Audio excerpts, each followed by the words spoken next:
복숭아는 비가 오면 맛이 크게 떨어집니다. 저장도 불가능해서 오랫동안 먹지 못하고 며칠 안에 다 먹어야 하는 거죠. 아무거나 고르지 마시고 실패 없이 맛있는 복숭아 고르는 법 알려드릴 테니까 끝까지 꼭 시청해 주세요.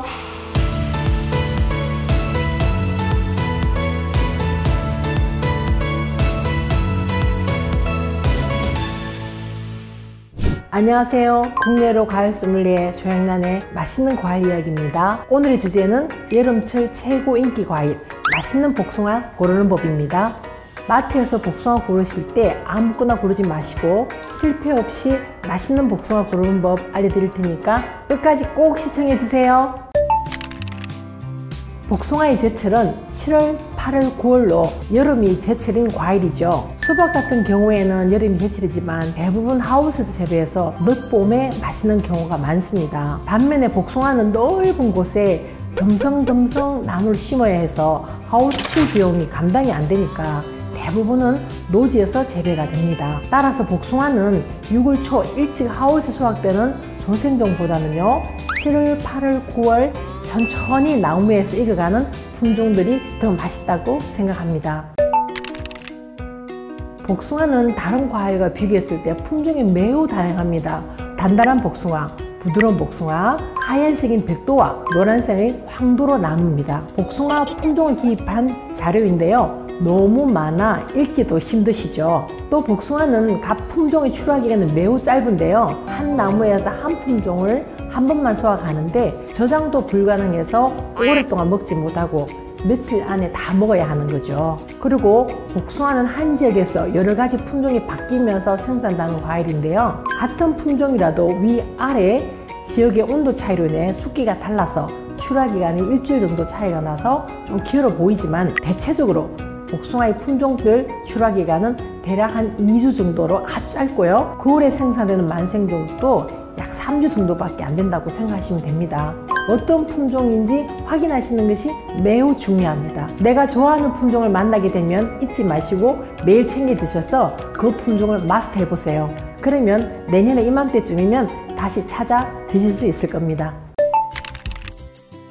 과일은 당도만 높다고 해서 다 맛있는 과일은 아닙니다. 과일이 농익으면 달지만 너무 빨리 질리고 또 너무 미숙이면 새콤해서 맛이 없겠죠. 재배 실력이 부족한 과일은 첫 맛은 달지만 마지막은 싱겁습니다. 그렇기 때문에 과일이라고 해서 모두 같은 맛이라고 할 수는 없는데요. 저는 항상 과일은 과일마다 고유의 맛을 알고 느껴보는 것이 참 즐거운 경험이라고 생각해요. 복숭아에서 가장 중요한 것은 극한 향과 달콤함입니다.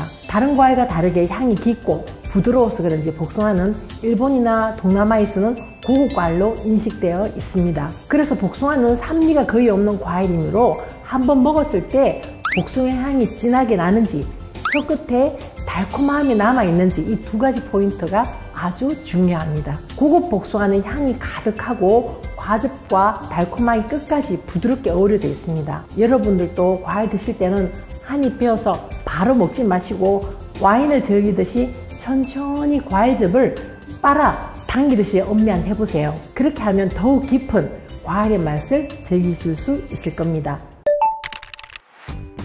맛있는 복숭아 고르는 방법 여러 가지 있지만 가장 중요하고 쉽게 알아볼 수 있는 기본 3가지를 알려드리겠습니다.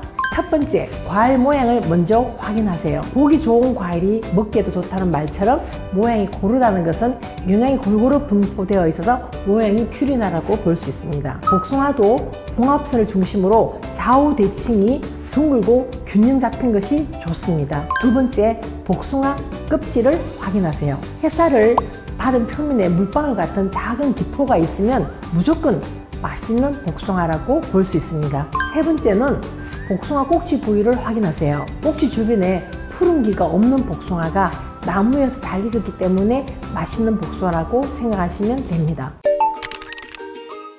복숭아를 구매하시기 전에 주의하셔야 할 게 한 가지 있는데요. 복숭아는 비가 오면 맛이 크게 떨어집니다. 과피가 얇고 주로 노지에서 재배하기 때문인데요. 따라서 일기예보에서 비가 온다고 하면 미리 구매해서 드시는 게 좋습니다. 비 온 후에는 2, 3일 동안 햇빛을 받게 되면 정산작용을 해서 다시 수분이 줄어들어 맛이 좋아지니까 조금 참았다가 구매해 보세요. 복숭아 맛있게 고르는 법 충분히 아셨을까요? 앞에서 말씀드린 3가지 꿀팁 꼭 기억하셔서 맛있는 꿀복숭아 고르시는 데 도움 되셨으면 좋겠습니다. 다음 편에는 복숭아를 맛있게 먹을 수 있는 커팅법과 보관법까지 알려드릴 테니 다음 편에서도 꼭 다시 만나요. 오늘의 영상이 도움되셨다면 좋아요, 구독, 알림 설정까지 부탁드립니다. 올 프레시 하세요. 감사합니다.